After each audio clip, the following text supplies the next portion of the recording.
Graça e paz, meu irmão. Gratidão damos a Deus pelo dia de hoje, 22 de outubro de 2025. E é um dia extremamente especial porque nele a gente confirma, né, a continuidade de uma relação com a minha esposa que a gente já vem há 15 anos na data de hoje. O interessante dessa data é que no passado, a cada mês, ou seja, a cada dia do mês em que correspondia ao dia 22, ela sempre de alguma forma me lembrava e celebrava essa data. Mas ao longo do tempo isso foi caindo no esquecimento. Isso muito certamente é uma sinalização que de alguma forma eu deixei de atender aos anseios dela. E a data passou a ser uma data apenas natural. Esperamos então em Deus que hoje a gente possa iniciar uma reconstrução dessa lembrança mensal do dia 22. Não tem as crianças que hoje fazem o mensário? A gente fazia igualmente, né? Eu sempre critiquei esse negócio de mensário meio sem sentido. Mas hoje, chegando aos 15 anos, a gente percebe o quanto às vezes os pequenos detalhes podem fazer grande diferença. Então nós damos gratidão a Deus pela alegria de viver esse momento. E já pedimos para Ele a misericórdia, o clamor e a sua permissão, que seja do agrado dele, que a gente consiga retomar essa simplicidade dessas lembranças para que seja uma prática diária que faz bem aos nossos corações. Obrigado, meu Deus.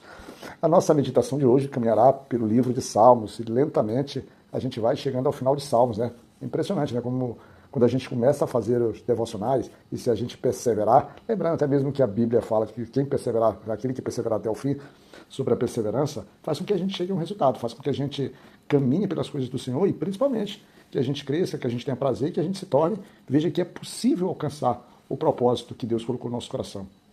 É uma maravilha, né? Hoje o Salmos é o 121 e a gente vai usar o versículo 5 como nosso carro-chefe do trabalho devocional. Nele diz assim na versão ARC: fira-me o justo, será isso uma benignidade. E repreenda-me, será um excelente óleo que a minha cabeça não rejeitará, porque continuarei a orar a despeito das maldades. Na versão NTLH, que é uma versão mais compreensível, né? Ele está escrito assim: eu aceito que uma pessoa direita me repreenda ou castigue. Por isso, é um gesto de amizade, mas eu nunca aceitarei elogio dos perversos e continuarei a orar contra a ruindade deles. Então nós temos duas linguagens, certamente que na linguagem ARC, que é a que nós utilizamos, ela tem às vezes uma dificuldade um pouco maior da gente compreender devido à sua rebusquez, a forma como se escreve e as próprias palavras utilizadas que por vezes não são tão comuns à nossa utilização, principalmente nós que somos de uma camada mais baixa da sociedade, que temos um contato menor com os livros, ou porque não temos acesso, ou porque não temos o prazer na literatura. Então, mas deu para perceber que pela linguagem, nova linguagem de hoje, quando ele trata do justo, quando ele diz fira-me o justo, será uma benignidade, ele está se referindo a pessoas direitas, né? Pessoas direitas, quando olha para você na sua vida prática, olha o teu comportamento, as tuas ações, as tuas atitudes, e ele chega, ele tem coragem de aplicar a disciplina, aplicar a correção, no sentido de falar para você. Existe um colega, que é o meu amigo Andrei, que quando, no nosso ambiente de trabalho, quando a pessoa está, vamos dizer assim, destoando daquilo que a caserna estabelece como princípio, né, como foco de caminhada, talvez até mesmo baseado na questão do entendimento do que é uma lei, o nosso amigo ele chega para o cidadão e ele chega com muita firmeza e com muita tranquilidade, sem peso no coração e também até sem maldade, ele chega e diz assim: guerreiro, afina a tua viola, dando um claro sinal que há um procedimento que precisa ser corrigido, uma conduta que precisa ser reanalisada e que a sua ação ou a resposta que ela está sendo apresentada à sociedade precisa de melhoramento. Então, ele assim o faz, ele o faz com muita tranquilidade, que é o jeito natural dele. É como se ele quisesse olhar no próximo o próprio reflexo daquilo que ele olha em si no espelho, que é um homem de correção, um homem de disciplina, um homem, vamos dizer assim, focado nos passos do seu dia, dentro daquilo que lhe foi ensinado, que foi estabelecido como critério para uma boa vida profissional e até uma boa vida pessoal, né, que também retrata que, vamos dizer assim, acaba se ligando com o profissional na nossa vida prática. E o que o salmista traz aqui é uma posição contrária a isso, contrária a que é fazendo com que aquele que sofre esse ato de ser corrigido, de ser disciplinado, de ser exortado, de ser repreendido, dependendo de que tipo de expressão você gosta mais de utilizar, ele não se sente ferido. Pelo contrário, ele se sente engrandecido, ele se sente valorizado, ele se sente amado, ele sente ali que a ação daquele que o repreendeu traz para ele, na verdade, um gesto de amor, um gesto de respeito, um gesto de amizade, um gesto de consideração, um gesto de cuidado. é um desafio, porque nós precisamos ter a parte que aplica a correção para que ele não venha com sua soberba, e a parte daquele que recebe, que é importante, ó, é a posição do salmista, é aquele que está sendo repreendido, mas que ele passa a crescer diante do ato da repreensão e não da angústia.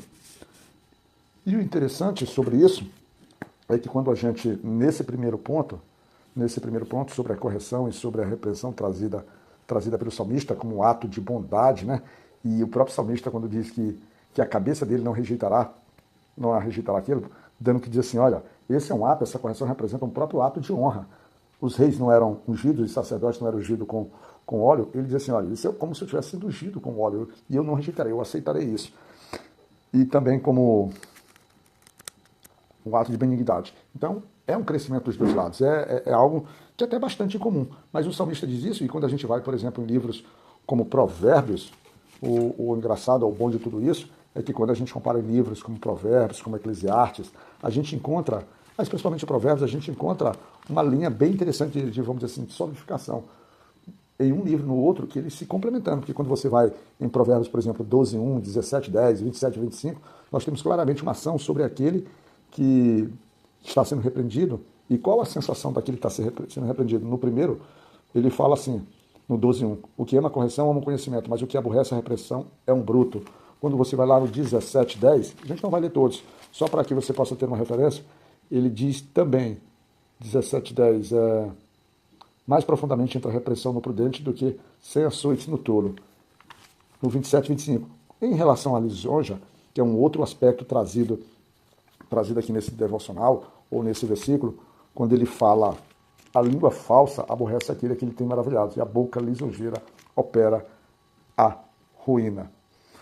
Ele traz, então, inclusive, uma vigilância, né, sobre os atos daqueles que te engrandecem com a língua, aqueles, ou seja, ele está querendo dizer assim, olha, eu prefiro muito mais, no início do versículo, quando ele diz assim, filho justo, ele diz assim, eu prefiro muito mais a repreensão desse justo do que, por exemplo, um ato de lisonja, um ato de mentira, um ato que normalmente vem viciado, e a gente precisa ter muito cuidado na nossa vida prática sobre aqueles que nos engrandecem, que nos falam bem, que trazem palavras que fazem com que a gente se sintam elevados, porque esses atos, a Bíblia traz, como num versículo desse, atos normalmente viciados de mentira ou de segundas intenções. E os salmistas percebem isso. E agora a gente falou tudo isso só para dizer assim, mas qual é o cenário desses salmos? Esses cenários desses salmos a gente consegue perceber logo a partir do versículo 1, que ele diz assim, Senhor, a ti clamo, escuta-me, inclina os teus ouvidos à minha voz quando a ti clamar. Mais uma vez, é mais um salmo em que o salmista está sob ataque. Está sob ataque, mas aqui é um ataque inicialmente diferente. Não é que seja um ataque de guerra, é um ataque que visa destruí-lo, é um ataque que visa destruí-lo, mas talvez principalmente pela a mudança de direção do salmista. Talvez não seja nenhum ataque com armas, com espada, que queira ceifar sua vida diretamente, mas é um ataque que ceifa a sua vida porque ele insere o homem, insere aquele que está sendo, vamos dizer assim, que está sobre a égide do inimigo, a égide do homem mau. Ele quer que aquele que está sendo atacado mude de comportamento, saia, por exemplo, da presença do Senhor e passe a agir com o pecador, alguém que não se importa mais com o pecado.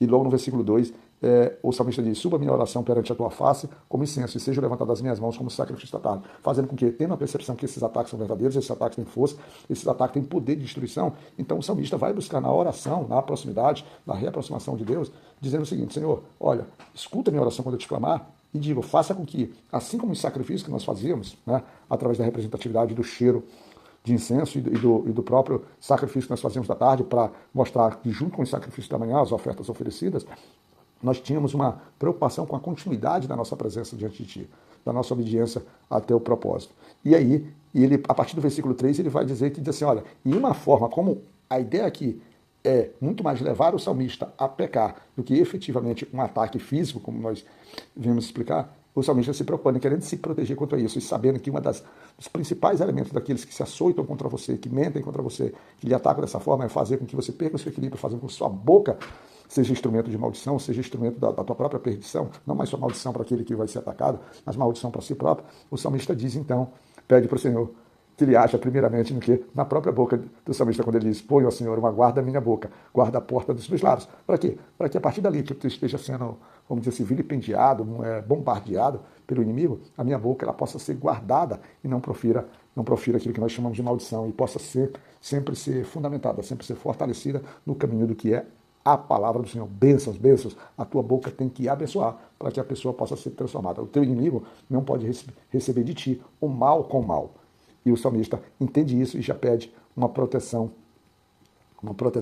a Deus. Mas ainda assim, ainda lá no versículo 5, que é o centro do nosso devocional, no final, quando o salmista diz, porque continuarei a orar a respeito das maldades dele, ele diz assim, eu aceito tudo isso, Senhor, eu aceito essa correção do justo, isso me faz crescer, isso me faz prosperar na tua palavra, isso me faz ser muito mais forte, muito mais resiliente, muito mais perseverante, mas ainda assim eu não esquecerei do ímpio.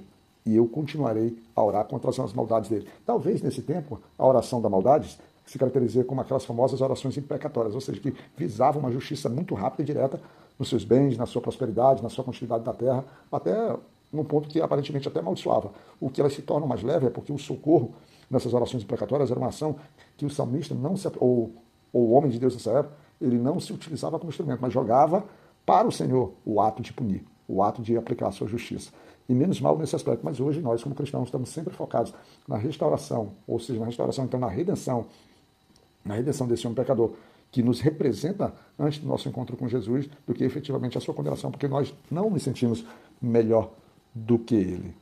Em resumo, quando chega lá para o final desse capítulo, ele vai trazer uma referência sobre a confiança no Senhor, sobre o Senhor pedir para que não desamparasse a alma dele, e aí fazendo uma referência à sua própria vida, né? A sua própria vida, dizendo que para que ele fosse guardado e não morresse, porque e aí a gente como cristão se apodera disso, porque a gente entrar, mergulhar no pecado, ou sermos usados como instrumentos disso, isso nos sinaliza ou nos dá uma confirmação que o nosso salário do pecado será a morte. É muito maravilhoso, num resumo geral, é a gente se colocar à disposição de receber essas disciplinas. Eu tenho 3 irmãos que a gente tem feito, não é que seja uma corrente, a gente tem feito um propósito, entendemos que o Senhor tem utilizado as nossas fraquezas, as nossas dificuldades, ou assim pelo menos iniciou as dificuldades que temos na nossa vida prática, e temos nos reunidos para orar pela madrugada. E esses irmãos, eu sempre digo, quando eu estou com eles, que eles possam prestar atenção no meu caminhar, e eles possam, todos eles são um pouco mais velhos do que eu, têm mais experiência de vida que eu, tem um que tem até bastante erros semelhantes ao meu, então esses 3 irmãos, a gente pede para que eles observem o nosso caminhar, e aí sim, dentro dos princípios da sabedoria aplicadas aqui na Bíblia, que é a própria presença de Deus, que eles já tenham recebido essa instrução, eles possam me corrigir, me repreender em amor, para que eu possa andar conforme o propósito do Senhor para a vida daqueles que já são separados, que são santos, que são crentes no temor e na obediência a Deus. Tá bom? Fica na graça de Deus Pai Todo-Poderoso, que Ele nos cuide, meu irmão.